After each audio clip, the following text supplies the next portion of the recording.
Thank you all for coming out today. Today we're going to be discussing an amazing case where we were able to extradite and arrest a man wanted for murder in Fairfax County over 30 years ago. Today speaking will be Chief Kevin Davis, the Commonwealth Attorney for Fairfax, Steve Toscano, our Deputy Chief of Investigations, Eli Corey, and Second Lieutenant Aaron Fife. Chief?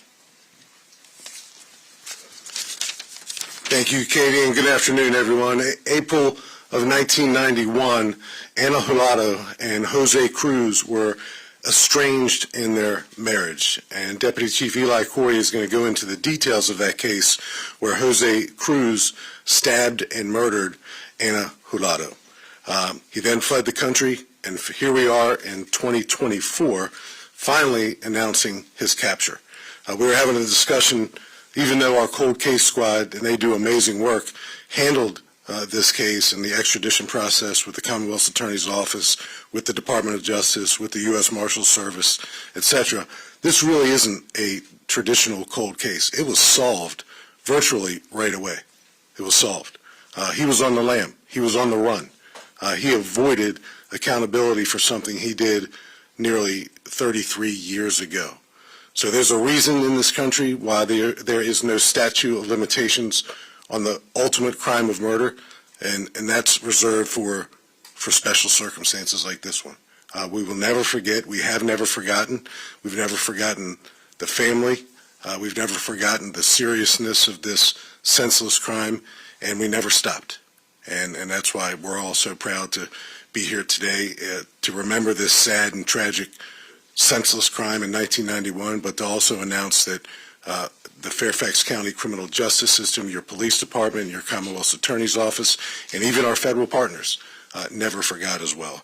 So I will turn it over to Mr. Toscano in a moment, but you're going to hear, after Deputy Chief Corey says a few words, you're going to hear from Second Lieutenant Aaron Fife. His day job on the Fairfax County Police Department is to populate our police academy classes, and he does a wonderful job with that, with his team, putting some record-setting police academy classes together. But in 1991, he was a 14-year-old boy, and his father was the lead homicide detective on this case.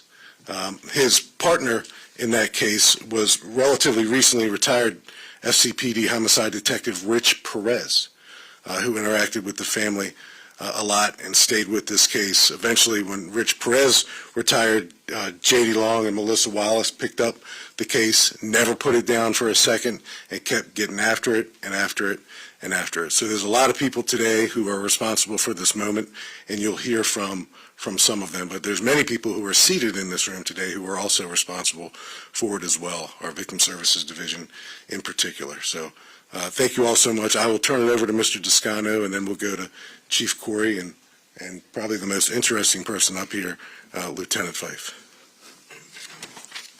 Thanks, Chief. Thanks, Chief Davis. I am really excited to be here. As Chief Davis said, this has been a moment that is 30-plus years in the making.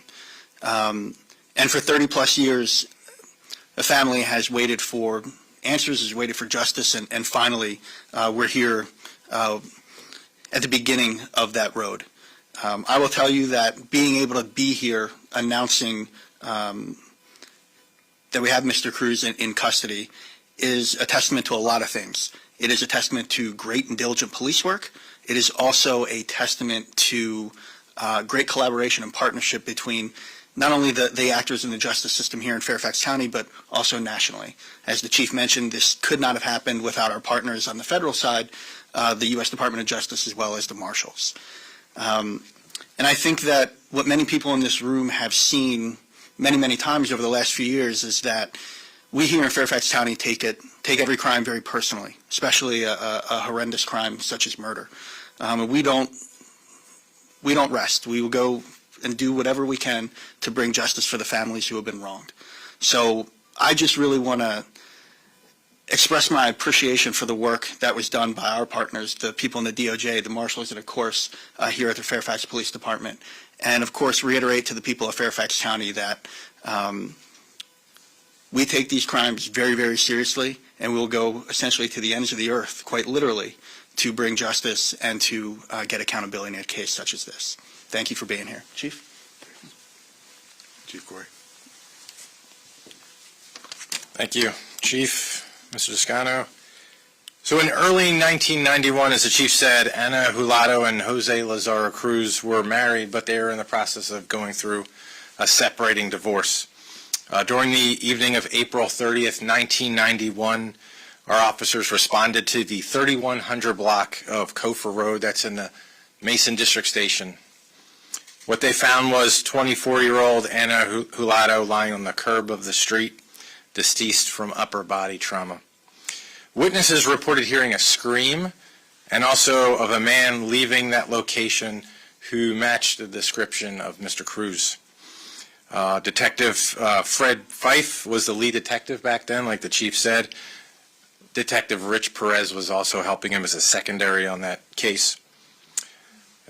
His son, who's here, is a second lieutenant with the police department as a legacy to his father's work here at the Fairfax County Police Department. And we know from his investigation that Cruz attempted, after this heinous crime, attempted to cross the border into Canada, but was denied entry because he was using fraudulent identification.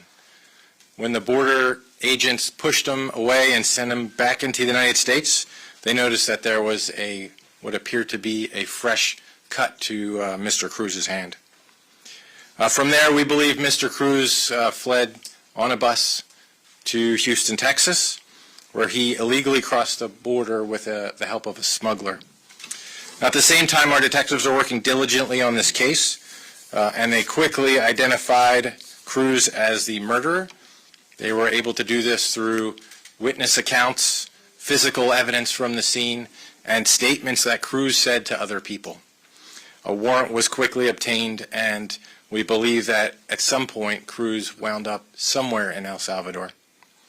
Now, at the time, El Salvador's extradition rules didn't allow for him to be brought back into the country. Their constitution didn't have an extradition mechanism. So one of our retired majors, Rich Perez, for years worked with the El Salvadorian government. He actually went down there a few times to get a mechanism put in place. And in the year 2000, El Salvador had a mechanism in place for extradition. And while we're working to locate Cruz, really the break came July 29th, 2022, when Cruz tried to enter Costa Rica. He was detained by the Costa Rican authorities, and the extradition process was initiated. It's called the Red Notice process. It's a little lengthy, but on January 18th of this year, 32 years later, Jose Lazaro Cruz is in the Fairfax County Adult Detention Center waiting for his trial. There's several people I want to thank here. First and foremost, I want to extend my condolences to the family. I can't imagine what they're going through even so far after what happened 32 years ago.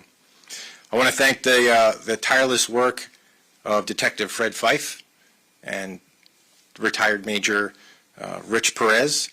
They put together such a good case so many years ago. It's allowed us to bring him to justice today. I want to thank the cold case detectives, J.D. Long and Melissa Wallace. Without your dedication in keeping the case alive, no matter how long it takes, you guys go to the ends of the earth to make sure people are brought to justice. I want to thank our federal partners from the U.S. Marshals and the Department of Justice Office of Internal Affairs and the Commonwealth's Attorney for their partnership in holding Cruz accountable for his actions. And with that, I'll turn it over to Second Lieutenant Fife.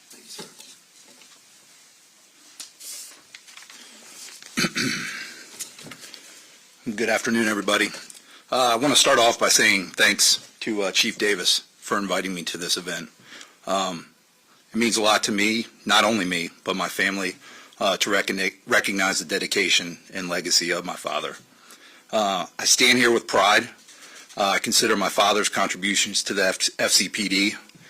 He retired from here in 1994 after serving 24 years. As a dedicated member of the force, he was passionate about homicide investigations, where he spent the better part of 17 years assigned to the homicide section. His values have influenced my principles, and I'm honored to share more about him. First and foremost, one thing that defined my father was his belief in teamwork. So you can imagine how proud he would be today, knowing how many entities took part in bringing this individual to justice. He understood the importance of collaboration in effective law enforcement. Again, he would be very proud of the collaborative efforts you hear about today. My father was very driven, especially in homicide investigations. Again, I can't state this enough. He spent 17 years of his career conducting these type of investigations, which is almost unheard of nowadays. His commitment to justice and the safety of the community was unwavering. Beyond investigations, my father was an advocate for the victims of crimes. He recognized the impact on families and personally connected with them. Bringing closure to the victims' families wasn't just a duty for him, it was a commitment. And I would just like to use this as a reminder to me to carry on with the lessons he taught me about dedication, collaboration, and compassion. My family and I are grateful for the camaraderie we experienced today, and I thank you again. Appreciate it. Okay, now we'll open it up for any questions. Julie Carey. Could you tell us a little bit more about Anna? She was a young mother. She had 3 children, I believe, back in El Salvador. I'm sure this had an enormous impact on that family. Can you share a little bit more about that? Absolutely, and I'll ask Chief Corey to help me. There's an immediate and extended family that we're still in touch with, and we've remained in touch with. And I can't speak for them, but upon notification that we've finally reached this moment that we've all been looking for many, many years, I'm sure there was a collision of relief and anger, most likely, and still grieving. I don't know, you ever put something like this behind you, but a little more on Anna. Anna was 24 at the time. Her estranged husband, our killer, was 24 at the time. Just kids, really, who were in a marriage that didn't work out, and he resorted to the ultimate act of violence and abruptly and ruthlessly ended her life. But a little bit more on Anna herself, Chief. Yeah, so at the time she had 3 children, 2 girls, 1 boy. The boy was 4 years old. He was living with family in El Salvador at the time. The 2 very young daughters, 3 years old and 7 months old, they were living in the United States.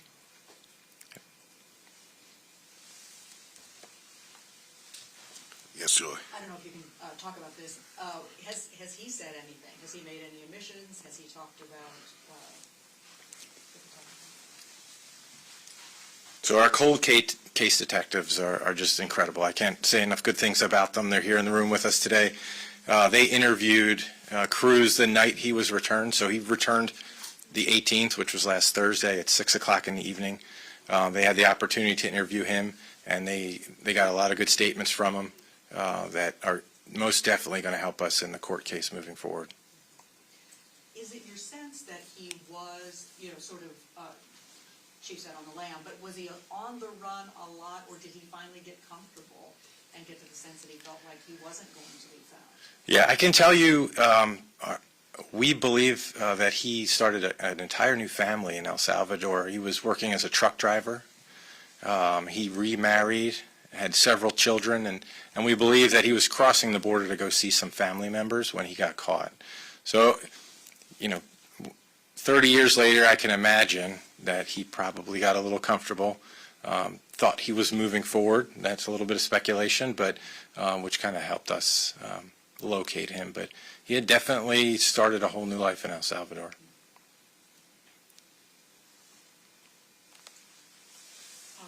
Sorry, you said that the detectives did get to speak to him somewhat extensively. Has he expressed any remorse? Has he said anything? There was some projecting, I'll leave it at that, to the reasons why he did what he did. I don't know how much remorse, internally he has.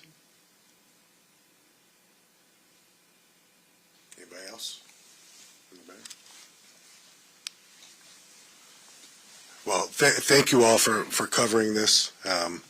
It means a lot to tell this story. This story continues for the family. It's not an end. It's just another chapter, and they're going to have to prepare themselves to, go into a courtroom and relive April of 1991 all over again. So thank you for covering this. We appreciate it. Undoubtedly, the family appreciates it as well. Thank you.